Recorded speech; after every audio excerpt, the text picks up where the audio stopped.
quiet of night, I whispered my plea, holding her close, hoping for her decree.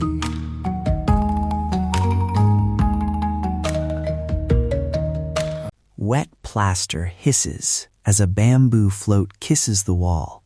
A trowel slaps once, sharp, impatient, and then the rhythm finds a quiet groove.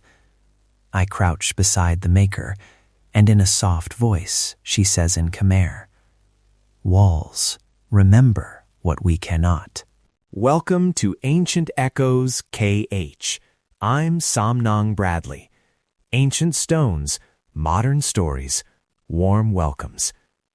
Today we walk small courtyards and shaded yards to meet the people who keep houses and shrines breathing. A grandmother who carries recipes in her hands, a young plasterer balancing new cement jobs with old mixes, and a temple steward who decides when a wall keeps its memory and when it needs a new coat. This is Earthkeepers, plasterers, lime washers, and the walls that wear a village. Let's frame what we mean by finishes. The earth plasters, the lime washes, the mud renders you see in courtyards across Cambodia. These are materials that breathe, hold color, and age with a family. A quick ethics note before we go deeper. We will not give step-by-step mixing ratios, temperatures, or safety instructions. Those details can be hazardous without supervision. In the show notes, I'll point you toward accredited craft and conservation programs if you want technical learning under proper guidance. I first met Auntie Dinah in a yard shaded by a mango tree. She folded her hands over a bowl of leftover clay and mud and talked like somebody reading a family album. She said the ochre stripe to the left marks a birth, the pale lime coat marks a funeral year, and when the house hosts a wedding, they repaint the gateway with a brighter white, not to erase the past, but to dress it for the day. Her fingers know what color a season calls for. She taught the shape of stories, who mixed with rice husk, who borrowed sand from the riverbed, which pigments were saved for festival use. And she laughed, a soft, round laugh, when I asked if she had a recipe written down. "We don't write," she said. "We sing it to the walls." That sentence, simple, felt like a map of skills passed quietly from mother to daughter, from neighbor to neighbor. Across the village, I met Rith, a young plasterer who moves between construction sites and the old yards that still ask for lime and clay. He told me about apprenticeship, how he learned by shadowing an uncle, by scraping old layers, and learning to read what a wall needed before a hand ever touched it. He's pragmatic. Cement jobs pay the bills, but he's careful about traditional mixes because those surfaces allow houses to breathe and the families to keep their rhythms. What Rith described matters for conservation, too. The layers you see on a wall are a chronological record: repairs, festivals, weather seasons. From a cultural standpoint, the choice between preserving a patina or recoating is never purely technical. It's social, ritual, and often negotiated among families and custodians. He showed me a patch where a modern cement skim had trapped damp, and a nearby clay plaster had been patched repeatedly over decades. "You can see where a house was hungry for air," he said, pointing at hairline cracking where moisture tried to escape. Rith won't teach me a mixing ratio over coffee. He politely refuses to share step-by-step instructions that could harm a historic surface. But he did let me feel the weight of a trowel and listen to the rhythm of his hand finding a correct plane. Now, listen with me. Imagine the steady slap of a trowel, a bamboo float smoothing wet plaster, a neighbor calling across a lane, and a distant temple bell. That textured rhythm is the village thinking aloud. The temple steward I spoke with, he prefers to be called Okna by villagers out of respect, walks the compound and decides when a shrine keeps its weathered skin and when a fresh coat is needed for ritual reasons. He told me about ritual coatings that are restricted to certain ceremonies and pigments that custodians treat as part of ritual integrity.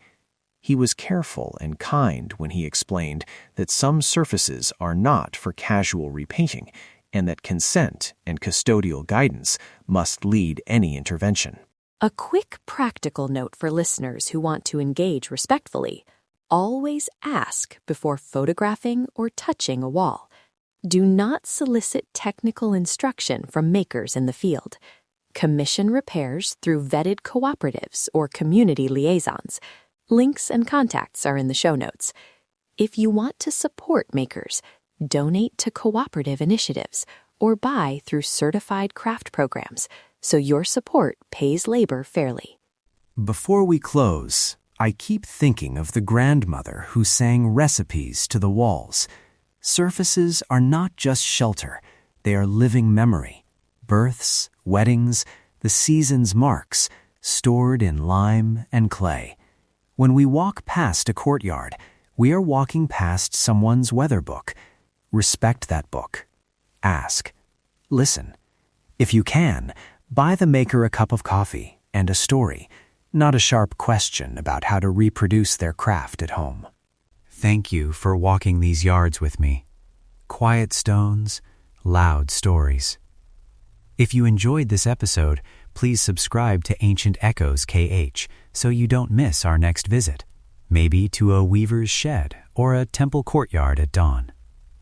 Find full show notes, vetted cooperative contacts, and transcripts at our website. From market chatter to temple chants, walk the temples with me. Samnong Bradley. Listen, learn, belong. Oh,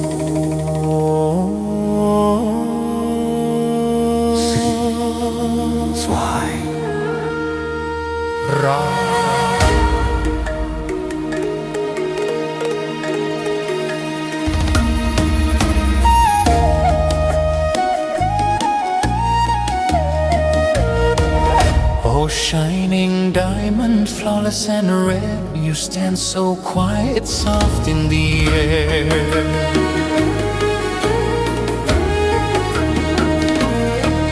I dared not rush, you feared you'd flee. Your heart too pure to belong to me. If you turn away, I reach and bind, press my hand, still body and mind.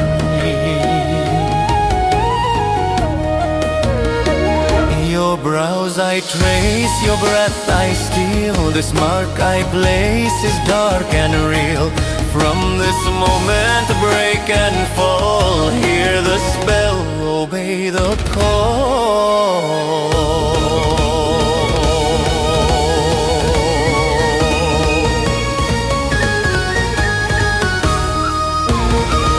False love born from sacred lies, second one whispers through closed eyes.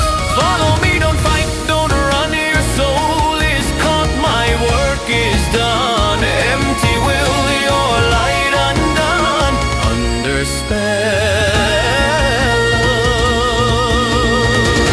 under Sigmund.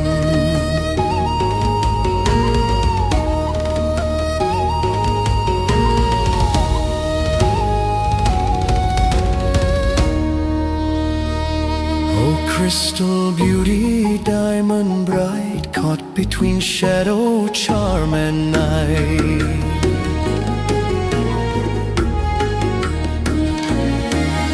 Time won't save you, truth won't last.